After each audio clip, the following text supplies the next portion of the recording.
Let's go. Dr. Rosie Milligan, one of the most sought-after speakers on the circuit today. Her live internet talk show, Express Yourself, is the most provocative, thought-provoking, and talked-about radio show on the internet. There's no holds barred, and Dr. Milligan puts the B in bold. She brings it every Tuesday live at 10 a.m. Pacific and 1 p.m. Eastern Standard Time. Dr. Rosie has been proclaimed the most provocative female writer of the century. Her books include Satisfying the Black Man and Black Woman Sexually Made Simple, Why Black Men Choose White Women, and the book Nigga Please. These books have raised eyebrows across the country. She has authored 21 books and published 350 titles for authors nationwide. Check Dr. Rosie out at drrosie.com for her books, articles, and archives of her internet talk show. Sit at the feet of wisdom. Dr. Milligan is indeed a timekeeper and scorekeeper. She is the clock, calendar, and almanac for Black America. You need to hear her.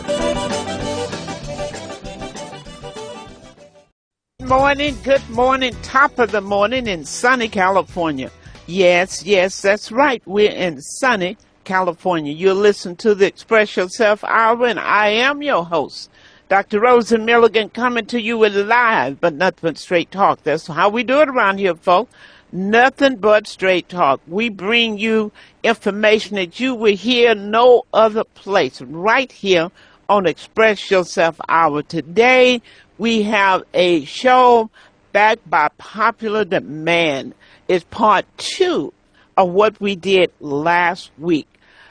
Wow. We're going to talk about the 14th Amendment, what the Supreme Court decision could mean for Black America. I say what it could mean for Black America. My guest today is Mr. Ted Hayes.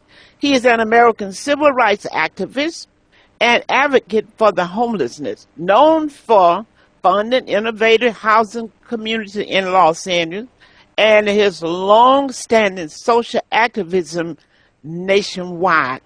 That's who he is. We're going to take a closer look at what's really at stake in the 14th Amendment. Citizenship on paper versus power in reality.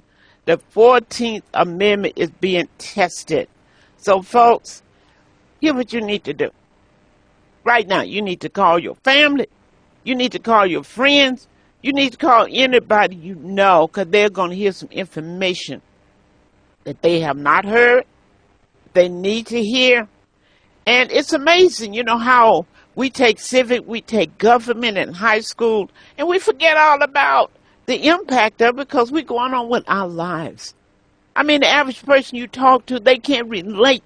They don't know what the Constitution of America says. They don't know which amendment was actually put intact just for Black America. And the one that was put intact for Black America, guess what, folks? Everybody reaping the benefit from those amendments except Black folks. And you say, why? Because we don't know. It's not because we don't read. It's because it's not before us. We kind of got satisfied. We were able to eat in restaurants we couldn't before. We were able to move in whatever community we were able to move into. We began to see Black folks in high position on television. Everything was looking good. So we sat back and we relaxed because we thought everything was okay. Folks, it remind me, in 65, I went on a trip to Mississippi. In West Memphis, Arkansas, it was right after L.A. Watch riot that happened here in L.A. We went in this restaurant. We walked in. The white people began to get up and walk out one by one, and we trying to figure out what's going on. We ordered some food, and because we saw a Black cook, and we saw somebody Black, because we knew it was okay for us to be in that restaurant in Arkansas. So everything we ordered on the menu, she said, we're out of that. So we finally said, well, do you have liver? Now, liver is quick to cook, right? So she said, yes. So she wound up preparing that. Then a few seconds, the owners came in, and they said, so you all from California? We said, yes. You all out there where the riot was. That's what Los Angeles. It was all over, not just in Los Angeles. So we had about finished eating then. So when it came down to pay, we went to hand the money to put it in their hand, and she wanted us to put it on the counter. And she said, you know, we don't serve colored folks here. Well, you know, in California, I was sad. So I said, well, we didn't see no sign. She said, we don't have to put a sign. It's customary. So we had gotten so comfortable, we thought we could eat in the place, and it was okay. That's where black folks are now. You eating in restaurants. You stand in hotels. You're traveling. You're taking cruises. You thought everything was okay. But now you know. So now that you know, we're going to have to address a whole new issue. So today, as I said, my guest is none other than Mr. Ted Hayes. Mr. Hayes, how you doing this morning? Come on, start stay. Better for seeing you, Dr. Rosie. Better for seeing you. You are one of the stalwarts, the pillars of our community. You know, and I'm so honored that you would invite me to be on your podcast to share with our people. Good morning, everybody. I'm glad to see all y'all here Ted, today. excuse me, before Yes, you go ma'am. forward, let me have my manners. Let me introduce my co-host, because she's going to jump please. in. Let me introduce my co-host, Dr. Andre Anthony, you guys. I mean, she is, wow, I can't say enough about her. She knows the game. She was a previous basketball coach, so she kind of know the game. She know how to call the scores.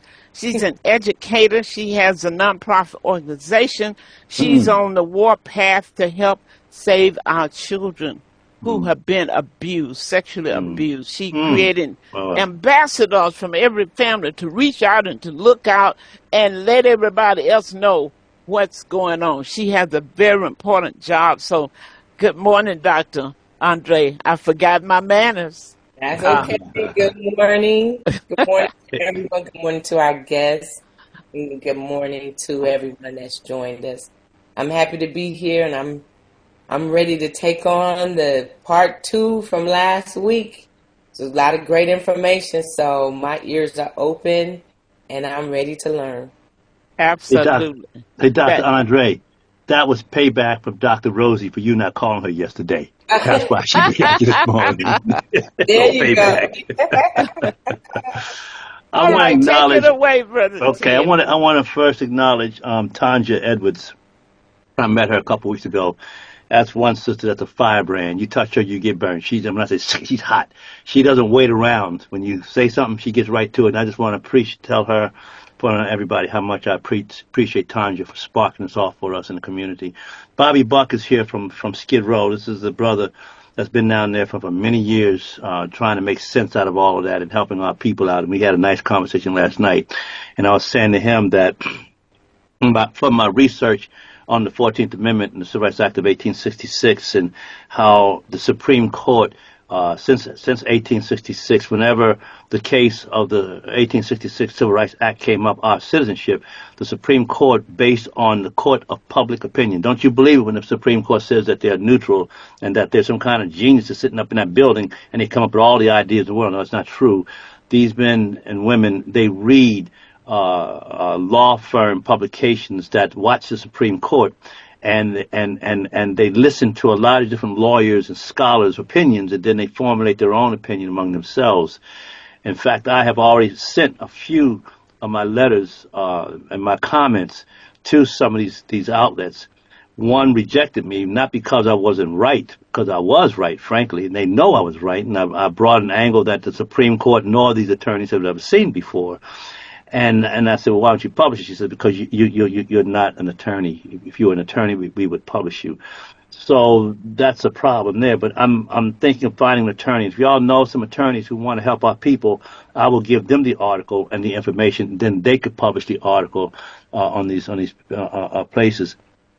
But the Supreme Court has always ruled based on the court of public opinion. Now, this is very important because I'm going to start something. We're going to start something called the We the People Ultimate Court of Public Opinion, where we are not going to, as people, no longer allow the opinions of others to dominate the court. We have not participated in the court of public opinion. And so the Supreme Court they go by the ethos. America has always had an not necessarily overt, but a natural tendency to be anti-us as a people, as slaves, and anti-us even more so as citizens, more so as citizens. And they always, this ethos is in the air against us. Some of it is definitely deliberate, and a lot of it's just the system. It's the way it is. It's like, for example, they call chattel slavery the peculiar institution of chattel slavery. It's an institution. It's like baseball is an institution. You don't question baseball, it's just what it is. And so for 245 years, we as a people, I would say 98, 99% of us, we did not question our condition. It was just what it was. Certain other people, of course, we have always had the folks who try to wake us up. On this matter of the Supreme Court, I do have on our behalf an amicus curiae brief, which is basically a friend of the court, where it's basically saying, Your Honor, I'm not, on at least for mine. Some people say I write amicus brief for the plaintiff. Some say I write amicus brief for the prosecution or defendant. And I'm told the court I'm not writing amicus brief for neither side. I'm not writing for Trump, which is the whole case, Trump versus Barbara, and I'm not writing it on behalf of the UCLA and the NAACP, which supports, Barbara, which is the right of the so-called right. It's really a custom of foreign women coming to the United States, either pregnant or get pregnant, who are here illegally, and they have a baby, and based on the 14th Amendment. 3 words: all persons born in the United States is a citizen of the United States and subject to the jurisdiction thereof, and are therefore protected with all of these, what I've learned to know as remedial rights, remedial laws. There are laws to make you behave yourself or for direction, and there are laws to correct something that has been done wrong to someone. And the federal laws of the 13th, the 14th, the 15th Amendment, and within the 14th Amendment, there is that 1866 Civil Rights Act. This is the part here that we're really concerned about. This part here, where it says all persons born, that is a whole nother conversation that we'll have in a minute. But this is the remedial laws, was to remedy at the time now, 1866 and 68, at the time now, our people, our ancestors had been chattel slaves. That word chattel, don't get away from the word slaves. Because what happens when you use the word slaves, the Irish stand up and say, well, we were slaves too. Or white people say, well, we were all slaves at one time. Oh, the whole world is slavery. We're all economic slaves. We know how you feel now, black people. Don't go for that. And the way you end that conversation immediately is you say, excuse me, ma'am, I appreciate that you Irish people were slaves and so forth, and but you were not chattel slaves. What's the difference? Well, you could get out of slavery. We could not. We were born slaves, lived slaves, died slaves, our children slaves. This went on for 245 years as a normal practice in our society. Oh, I see. Now you know the difference? Okay. So our ancestors had been done bad. I can't even begin to describe the damage that was done to our people on top here in the States, but we had already been damaged when our ancestors came across that Middle Passage. I don't know if y'all have ever taken the time to meditate. I know you've read about it, but you need to meditate the Middle Passage of the transatlantic slave trade from the west coast of Africa across the equator into the Caribbean, where they would break the warriors. They would try to break us and then move us on either into Mexico, Central, South America, or up into the 13 colonies. Now, here's a fact y'all need to know this. You may know it. I don't know. I'll repeat it. The fact of the matter is, out of the 13 plus million of our peoples, mixed peoples, we didn't come from one country. Europeans, they are Polish, Italians, Spanish, French, Portuguese, English, Scottish, whatever. They hate each other. They can't stand each other, and that's normal. The Chinese, the Vietnamese, the Taiwanese, the Koreans, and all, they hate each other. They have a basic look-alike, but they can't stand each other. They go in constant competition. But somehow, we African peoples have been homogenized because we look alike. We are one people. And so we've always been trying to unify. I can't figure out why we can't unify, because it wasn't designed for us to unify. Because when they enslaved us on the continent, from what I understand, from my study anyway, the slave trader told the slave merchant who was going to buy the slaves, he said, look, you see that man there? I said, yes. Take that man and that man, you chain those together. Okay, but why? They hate each other. They would rather hate each other than unite to take you down. So it's like my daddy called it crabgrass philosophy. You leave black folks alone, give nigga enough rope, they'll hang themselves. You don't have to push them. They will do themselves. And do y'all notice you don't hear much from the KKK anymore? You know what I'm saying? No more. See, some of y'all young. I remember the day, man, Dr. Rosie remember the day when they be burning crosses in our neighborhoods and just straight up lynching us and having KKK rallies and they don't do that no more. Why? Because the crab created a system for us to do it to ourselves. That's what they said. That's exactly correct. But see, don't knock us. Don't knock us. We couldn't help it. It was by design. But now we're coming to the point I'm making is we had this pain, and the pain coming across that transatlantic dug deep into our soul, into our psyche. It's almost like it was scribbled, the trauma of that, and the drama was, the PTSD was kind of scraped and scribbled on the walls of our DNA. And so we got here, and they forced us to live together for 255 years, and the damages they would take our women. Well, I don't get into all that right now. The point is, the laws are there to fix those things that happened to us that the United States claim responsibility for. Now, get something straight, y'all. United States did not start chattel slavery.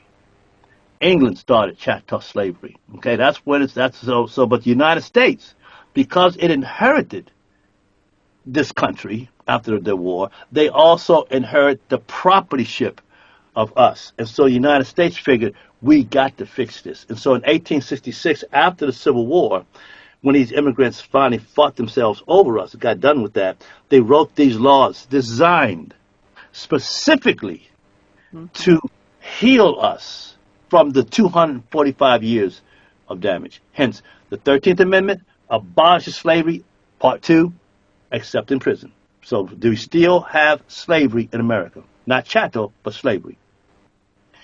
In prison. So stay your ass out that man's house, okay? 2, the 14th Amendment.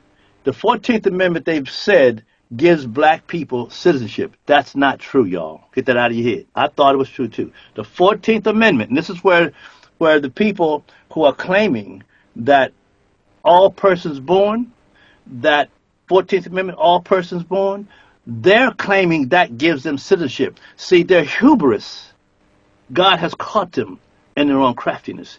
Because when you study it, the 14th Amendment does not give citizenship to the slaves, freed slaves. It does not give citizenship to anybody, nobody. The 14th Amendment is simply a lock. It's a lock on citizenship that you and I, our ancestors, already had with the 1866 Civil Rights Act. That's what gave us our citizenship. See? And when they said all persons born, they're not talking about foreigners or immigrants or no such conversation. All persons born, meaning all citizens born in the United States. See, because up until that point, the Dred Scott decision, Scott against Stanton, I believe it was, ruled that the slave people, because of who and what we were, we could not be citizens. And the quiet secret, y'all, behind that is Christians, fundamental conservative Christians, who found in the Bible scriptures that was convenient to morally endorse the Democratic Party for writing laws of slavery and Jim Crow eventually against us. It was the conservatives who did that to us. They would make the secular law, secular government feel good about ruling against us. So when I told you earlier that the Supreme Court always ruled against us based on the court of public opinion. Where was it coming from? It was coming from conservative Christians. When I used to think I was a minister up in Pennsylvania and New Hampshire around all white people, I used to talk this way. And they ran my black ass out, okay? Because I was trying to explain to them, if you want to know, because what's wrong with black people? I said, well, let me explain to you how we got like this. And they didn't like it because it cut that nerve, that public opinion. That's why I said earlier, y'all, we have got to get into the public opinion. So,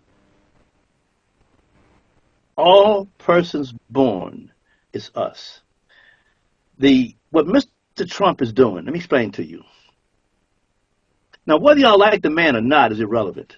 See, I have learned, I used to hate Ronald Reagan, for example, because I was brought up a Democrat, so naturally I'm going to hate Republican, but I'm not going to listen to a Republican idea because they're evil, okay? So I hated Ronald Reagan, which didn't hurt him none. It hurt me.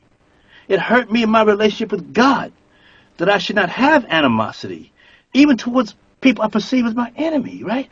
So I had to struggle with that. Barack Obama was another one I had. I can't stand Barack Obama, but I had to learn that's God put that man there, according to Daniel 4:17. I need to respect that, not so much for his sake, but for God's sake, that my soul is pure when I try to speak his word to a person that I do not like. You see, because if I have animosity towards any government official, black, white, brown, red, or yellow, whatever do or don't do, then I'm disrespecting God. And if I'm disrespecting God, he will not bless me in my endeavors to correct that president. See, he'll lock the door on me. And God told me years ago, he says, Ted, I got you in the White House. I got you. You're in the hallway. You were standing right in front, metaphorically speaking, you're standing in front of the Oval Office door. But I'm not going to open that door to you, Ted, because your attitude is not right. Because when you walk into that Oval Office, you're going to be talking not to Donald Trump. You're going to be talking to me.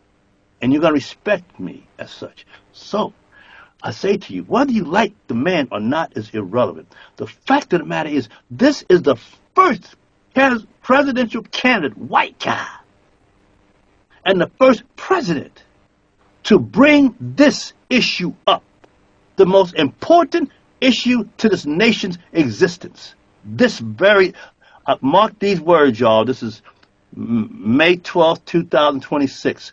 This particular issue will either bring America up for another 250 years, or it will tear America down. This law, this 14th Amendment issue right here is what's going to do it. So he brought this out, right?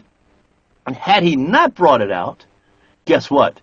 They would have went on ahead, done this deal privately, because 99% of our people do not know that our fate is being discussed right now as we speak. 99%. But that was by design. And if he had not brought it, what would have happened, y'all? This would have continued. And when you, right now, black folks, I don't know how many of y'all are social service activists and politicians, and you're trying to get something done downtown.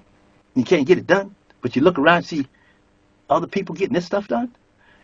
And you don't know why they don't take your ideas or your questions, or why it's very hard to get a meeting with some of your representatives. Not only just in downtown and city council and board of supervisors, but state.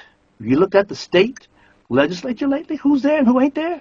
And who is there won't open their mouth about what they see? And the feds. You ever try to go to some black elected officials to get something done and can't, but you know there's some people behind them? You think it's tough now?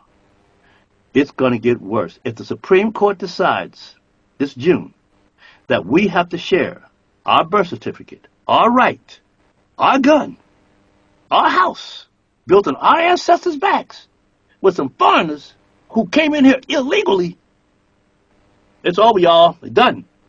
I have plans. I have this wonderful cricket team idea. Royal family knows me, different things. I've been around the stuff. I have ideas for ending homelessness, using 2020 Olympics and all that kind of stuff. My daughter, she's going to be there again because she's the head coach of UCLA track and field. I got all these great ideas for our people, right? Guess what? I'm already on plan B. I'm putting those things aside right now. Because if they decide against us, all that stuff, that's done. No, that ain't going to happen. That ain't going to happen. They're not going to let no black man, especially dark black man like me, get anywhere in this country. Okay. Probably what's going to happen to me, I'm going to end up in a concentration camp. They're probably going to shoot me because I will refuse to give up the cause of our people. In 2011, I'm sorry, I digress. I don't mean to scare you. My apologies. The point is, it's going to get tough if we lose this fight. And you'll be wondering, why is things so hard for me? It's because you ain't got no more rights, that's why. Because the illegal alien is not a citizen, and you're no longer a citizen. Oh, but they'll never say that in print. Of course not. But it will be inferred about what will happen to us. Okay. That's the bad news. Any questions? Because I'm going to give you good news now. What do y'all think about that? That's kind of scary, ain't it? Well, yeah. Well, what you're saying, Ted, if the Supreme Court rules, depending on what their decision is about the 14th Amendment, which is to give us protection and also against discrimination. We talk about for public places, for jobs. So when I look at that, I think about the time when black folks could not buy houses in certain areas, could not go to certain schools, all the things that they could not do. And they had a case with discrimination. So what I'm looking at now, if the ruling is not favorable, that means your discrimination goes out the window, because it's almost like what happened with the voters' right. Yeah, you have a right to sue. We will allow you to pay your money and come to court, but you have to prove intent. And it's very hard, difficult, almost, it would say impossible to prove intent. So I'm looking at the same thing, how this Voters Act was gutted. I think the same thing going to happen because it's so similar with protection. It's very similar. So if they've gutted the Voters Act, I feel they're going to do the same thing for the 14th Amendment. And you're absolutely right. Then that opened the doors for those who in rulership to basically do whatever they wanted to you. It's almost impossible to go to court now for the average black person. Exactly. They can't correct. even afford attorney fee.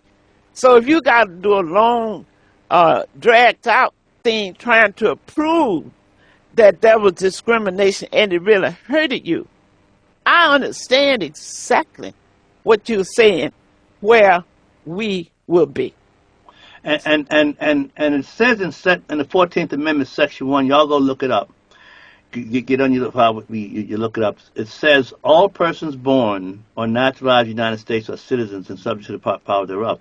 But then the second phrase says this: no state shall make or enforce any law which shall abridge the privileges or immunities of citizens of the United States, nor shall any state deprive any person of life, liberty, and property without the due process of law, nor deny any person within its jurisdiction the equal protection of the laws.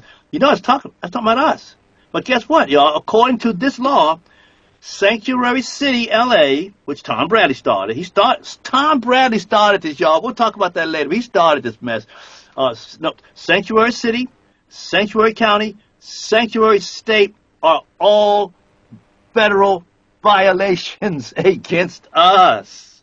Yeah. Are you seeing what I'm seeing here? The very law that's supposed to protect us is being used against us.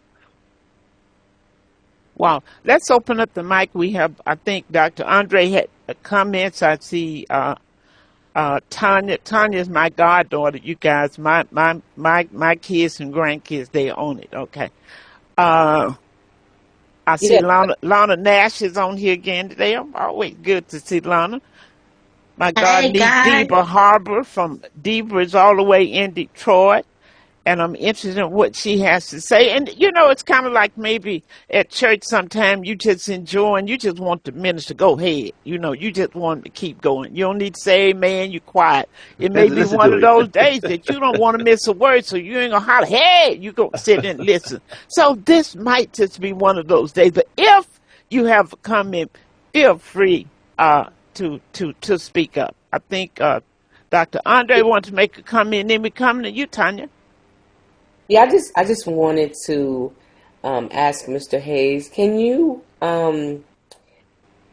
just dive a little deeper when you and it's about the 14th Amendment, and you said that we need to pay attention and differentiate between when it says all citizens born, and that does not mean individuals.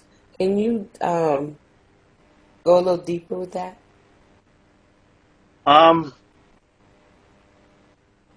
What do you mean? Explain to me some more. I was just, I'm not quite getting I, your question.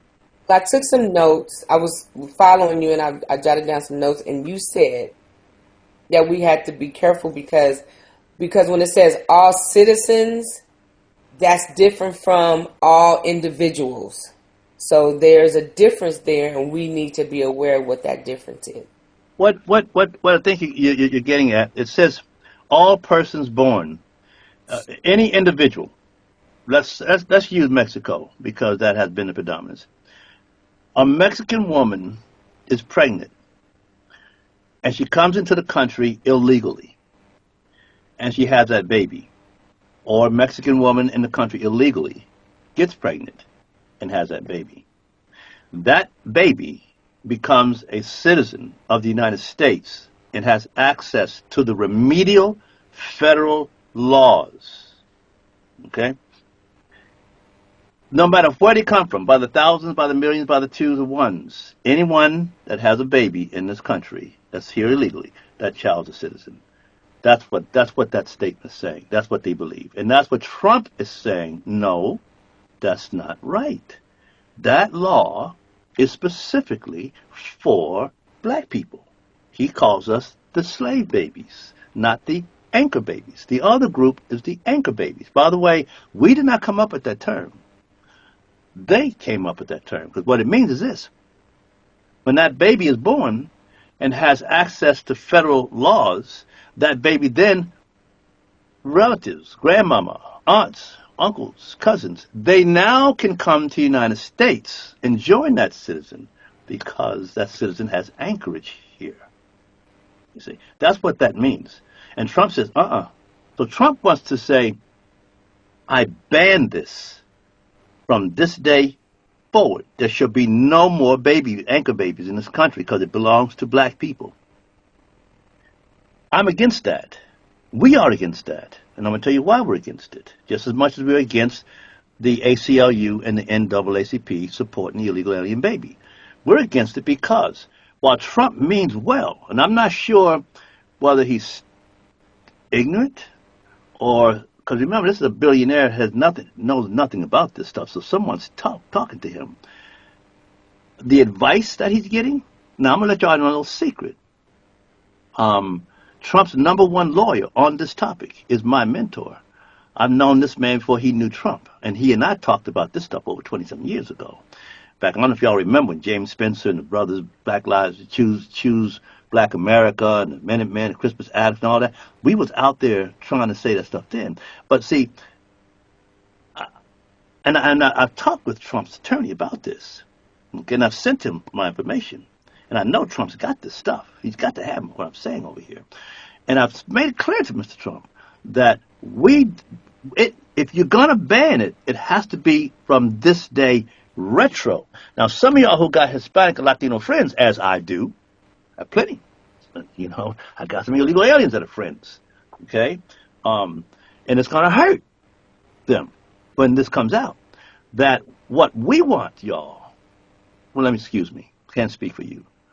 What I want is I want the ban to outlaw this whole business of anchorism from this day retro. In other words, the last big uproar around this issue was with Ronald Reagan, Republican. Ted, let me have you diagram. Let's talk about what it means to us, whether they do or don't. What it would mean to us is we will lose our citizenship. We're done. I don't know what y'all have planned for your future, but you have to change it. You're gonna have to go into survival mode. Either we come together as a people to stand against the atrocities that are going to come against us, or we individually, every individual and family and community for yourselves. But how do we lose our citizenship? That has been the biggest question. In practice. Okay. In practice, you lose citizenship. For example, right now, Dr. King talked about in How I Have a Dream. He said that on paper, we are citizens, but in practice and experience, we are not citizens. And our citizenship right, Section 1 says that we're to have an equal justice protection under the law, quote unquote, and the Constitution, as is enjoyed by white people, end of quote. So, Ted, you're saying that we have citizenship, but we don't have the rights that goes along with being a citizen. Is that what you're saying? No, I'm saying we have the right. We are not practicing the right. We're not practicing the right because we don't know it's there. We don't know it's there because we're not literate. That was the whole fight from day one. Remember, for 245 years, it was illegal for chattel slaves to be literate. That was drilled into the walls of our DNA.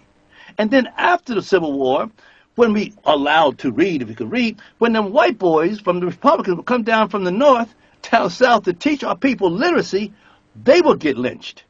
So they would burn our schoolhouses, our churches. And then finally, when they would leave us alone there, they segregated us and kept us in inferior school systems. So we could not learn. I remember getting books about Jane and Dick Brun and Paulie, and the covers were all worn. And then, for those of us, now right now, folks, from kindergarten to university level, Deborah, I'm coming to you. Coming to you next. We have an average of 4th grade reading literacy.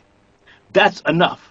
That'll get the job done. Once we understand literally what is in this law, that's when we start acting. And when we start acting, that's when they start reacting and acting according to our will and no longer their will.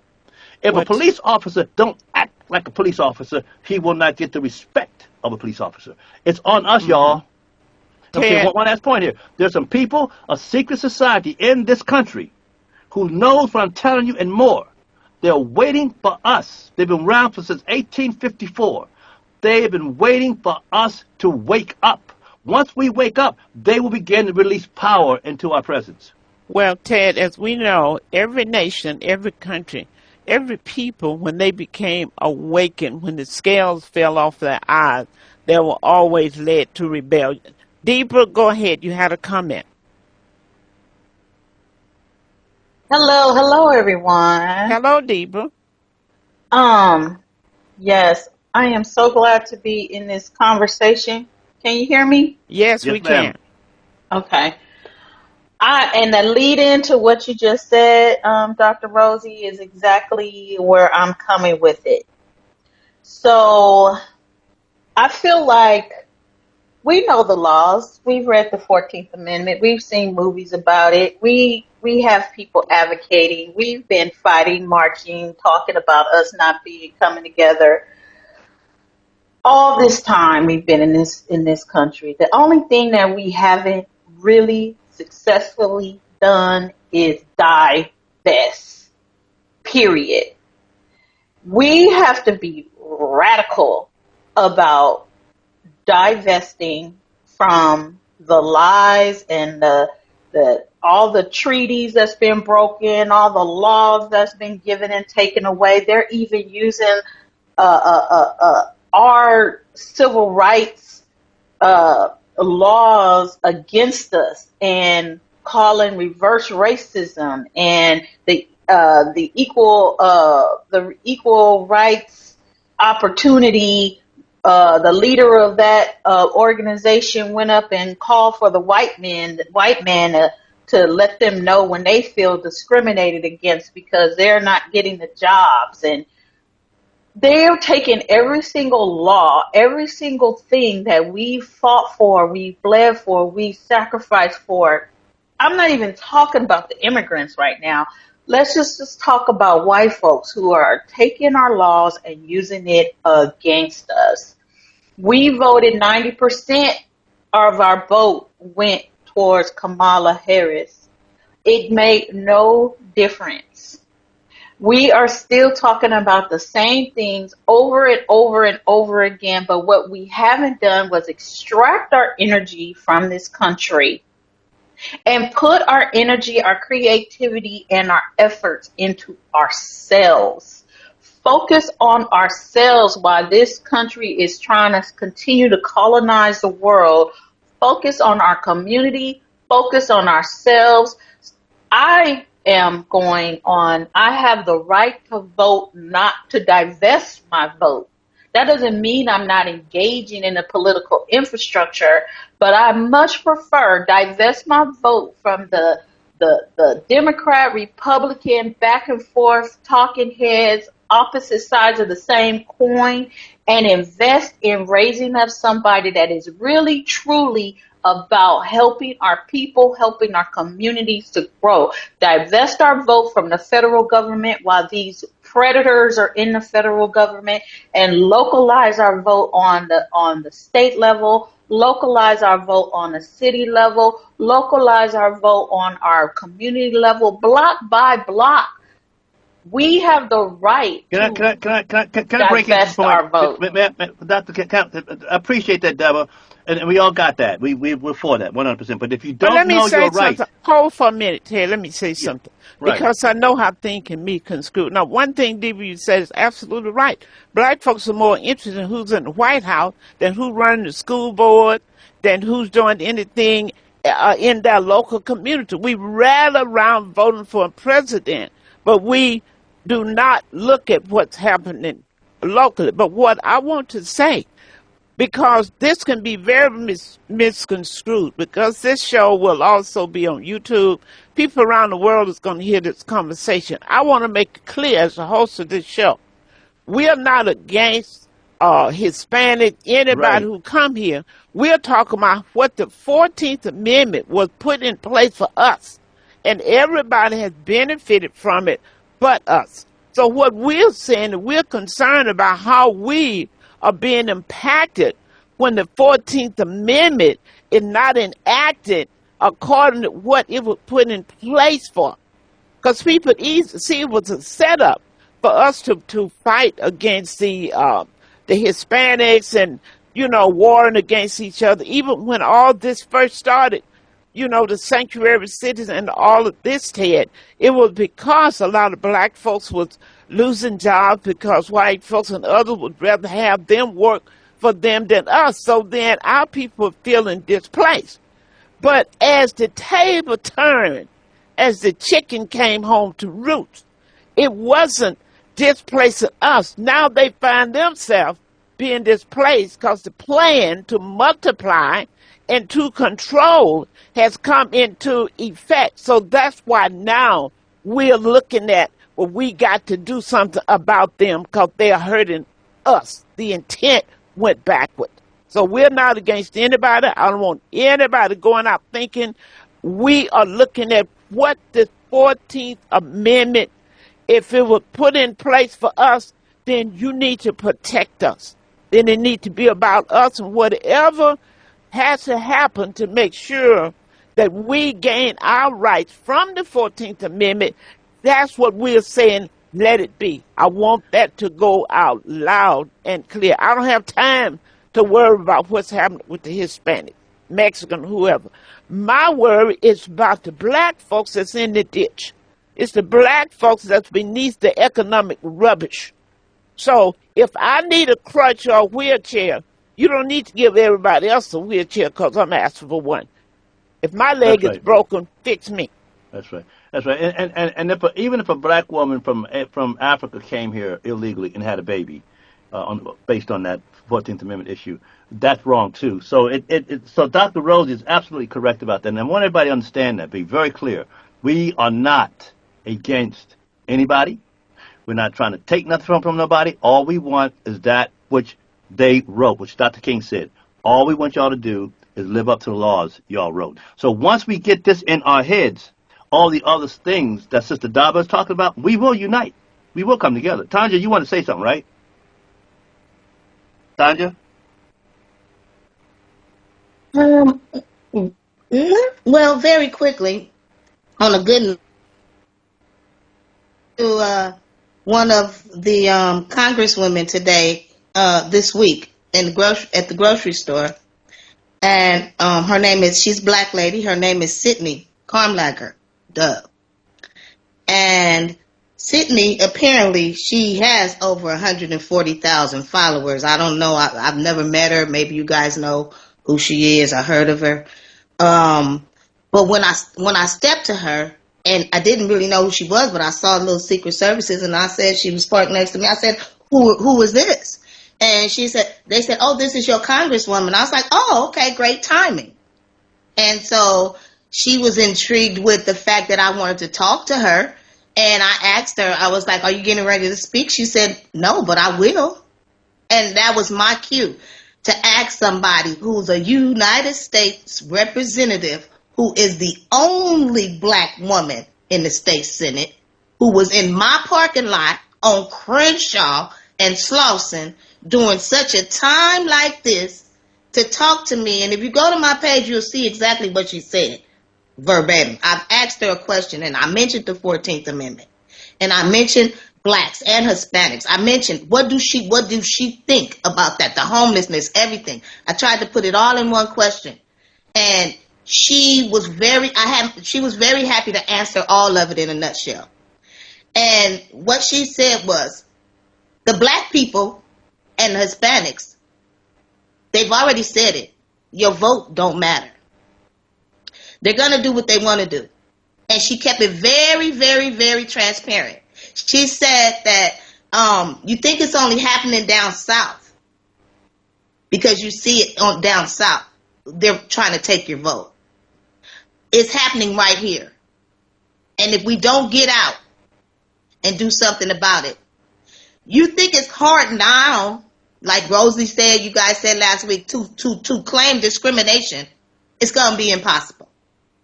She said it, and I have a respect for her because she wasn't snooty. I ran across Karen Bass a few times, and she wouldn't talk to me or none of the young fellas in the parking lot that was selling their clothes, the little gangsters. She didn't want to talk to them. She didn't want to talk to nobody, and they was all trying to get her attention, and she just walked right past us like she was, I don't know, wasn't human. And this lady right here, she couldn't wait till I asked her a question. I said, she said, yeah, I turned my phone on, and she was ready for the camera. And she did not hesitate. So that's one black person she's a Democrat that I want to look into, and I want to support her because she's somebody who sees what we see. I wonder what she sees in the 14th Amendment Civil Rights Act of 1866. I don't think she knows much about it at all. Otherwise, she would have focused in on that, because right now she would say, oh, you know what? By the way, the 14th Amendment is in the Supreme Court, and they're deciding our fate right now, my sister. Are you aware of what's going on with the 14th Amendment Civil Rights Act of 1866, what that means to us? No, she did not. Yeah, most people are not even aware that it's coming up They have no idea. before the Supreme Court. Have no idea. So they're going to catch it on the back end. So here's the good news, y'all. Let's go to the good news. Let's go to the good news. We only got a few minutes left. Well, the bad news wasn't good news because it opened people's eyes that they can go and look into something. So, okay, let's take the castor oil with the juice, okay? Let's get to juice without the castor oil. That's funny. My apologies, y'all. Okay, Okay, and we'll come back to some bad news more. There's more bad news, but let's get some good news. A little cute for the cast off. Okay, here's the good news. Our ancestors prayed that this day would come, that a generation of their children would rise up based on literacy to read and understand these federal remedial laws for their suffering. And God heard them clearly. Because so ironically, there are two chattel slaves on the bench of the highest court in this land. A man and a woman, an elder and a younger woman. Both are dark, clearly chattel slave descendants. There's no question, unlike Thurgood Marshall. He wasn't fully. He was, And this issue, the most important issue to this nation and to us as a people, second to the Bible, is being brought up. Mr. Trump started the fight. He exposed it. God, in the meantime, after he exposed in 2015, put Ketanji Jackson on the board, on the bench. Now, I've written a letter to them, an open letter. I'm going to send them another one. I'm going to certify it. And what we need to do, I've been sending you all those little memes. What we need to do is we need to focus on Thomas and Ketanji Brown Jackson. We need to start writing letters, open letters to them. We need to call the Supreme Court. We need to call our local officials and ask them to back us up on this. We need to write articles. We need to get on podcasts. What we want from Ketanji Jackson and Thomas is, y'all are us. The very law, the 1866 Civil Rights Act, supported by the 14th Amendment, locked in by the 14th Amendment, is the law that puts you on this bench. How can you decide against us in favor of the people who broke into the country? You can't. Because if you decide to take our citizenship, the 1866 Civil Rights Act, and give it to foreigners who broke into the country, you put the noose around your own neck. Because at that point, our citizenship as black folks don't mean nothing. And therefore, your position on the Supreme Court, you may sit there, but technically, in the court of heaven and on earth, you are nothing. And that's why, see, God put those two people there for us. It's just we could not have planned this. So we need to focus on those two. Now, if those two stand up, everybody else on the bench will have to sit down. How in the world can those 7 other people tell those 2 chattel slave children that this is not for them only? How can they? They can't. What's holding, and what I'm telling you now, everybody on the Supreme Court and the White House and top levels of Congress know what we're talking about. They know the stuff, right? What is the problem? Here's the challenge. Ketanji Jackson and Clarence Thomas are not going to stand up in that court by themselves. They just ain't going to do it. They're human. They're looking out for their careers and their legacy and their history. What they need to do is look out that window and see us. Not just in print and on podcasts and videos and memes. They need to see us physically in the news, involving ourselves in the court of public opinion, letting them 2 chattel slave descendant children know we with y'all. We got y'all back. Go ahead and stand up, y'all. Claim that which is ours. God put you there in this Christian nation to be there at this hour. For this cause, thou hast been brought into the kingdom of God. That's how we got to approach them. And I think when they see that the public opinion is being swayed by us, they will have the courage to stand up. And guess who else will stand up with them at that point? The Congressional Black Caucus. They'll have to. And I'll tell you who else will have to stand up? The Republican Party. But why? Because these are the laws they wrote, and they have abandoned them. And when we do that and force the president and the Congress and the ACLU to shut this case down until there is a nationwide campaign to enlighten and educate us, as well as everybody else too, who we are in the Constitution. You are not allowed, according to the very law itself, I can prove this, we can prove, you are not allowed to discuss anybody else until you finish the business at hand. Y'all getting this? It's very simple. Mm-hmm. Very simple. simple. Let me say something because we're coming close. I want y'all to know this 14th Amendment is not just about Hispanics who have babies in this country. So we need to get this clear. I don't care where you came from. Right. I don't care if you came from North Pole, wherever you came from. Because, see, people is missing. I don't want the battle between the Hispanics and blacks over this 14th Amendment because it's not just about the Hispanic and the black. It's about anybody that's in this country that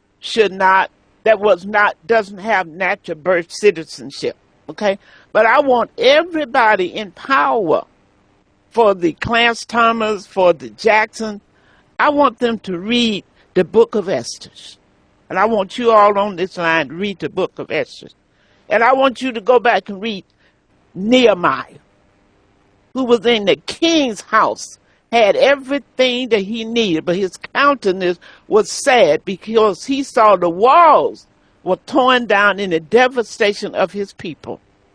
I believe if then you would realize for such a time as this, I don't care what position you hold. You don't have to be high up, but whatever position you're in right now, you need to consider yourself for such a time as this.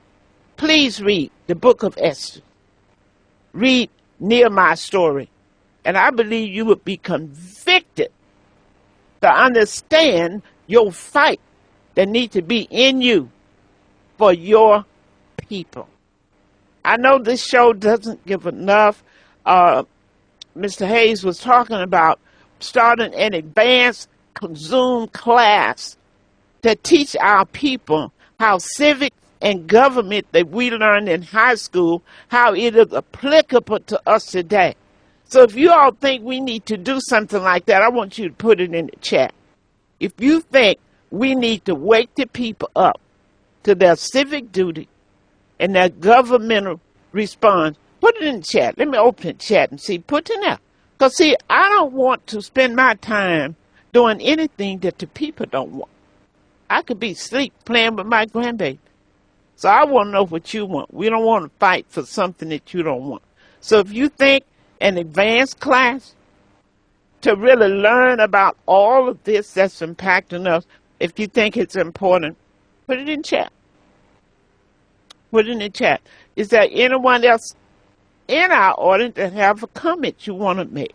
Deepa, I am so happy you joined us today all the way from Detroit, Michigan. Okay.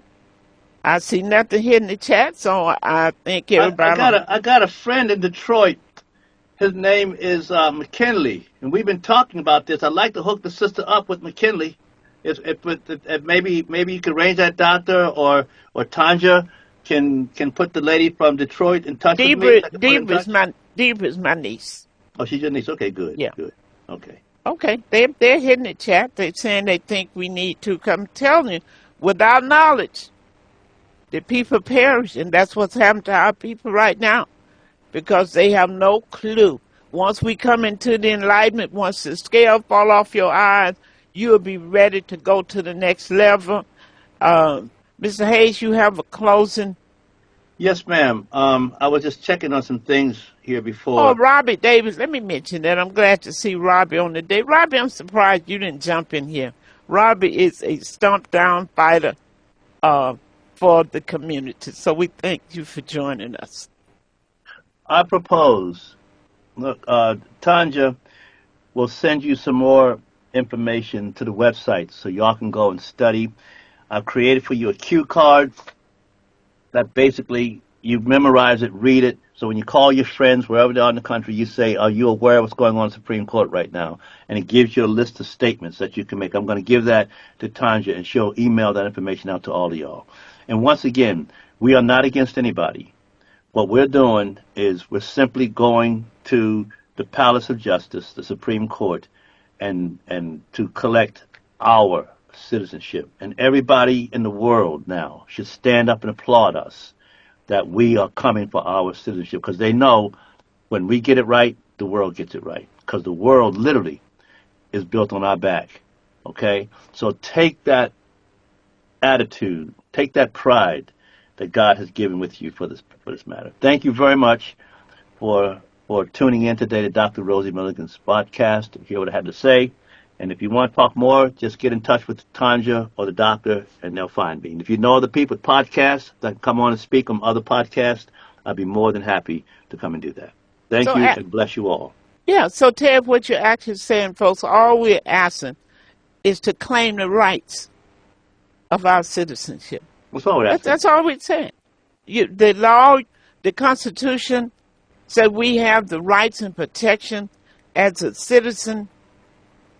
Our citizenship, we just want the whole package. We want everything that comes with it. We want it without a fight. We want it without a struggle. We want it to pass down to our children and our children's children. We don't want to keep fighting the same fight, generation after generation. We want the buck to stop here. That's what we're really saying. You guys have a great day as you go on your way. Ted, I want to thank you. As my daddy said, ta-ta. And we'll see you next time. You guys be blessed. Blessed, y'all. Be conscious. Be conscious. Read. Make sure that you understand everything around you. Have a great day, you guys.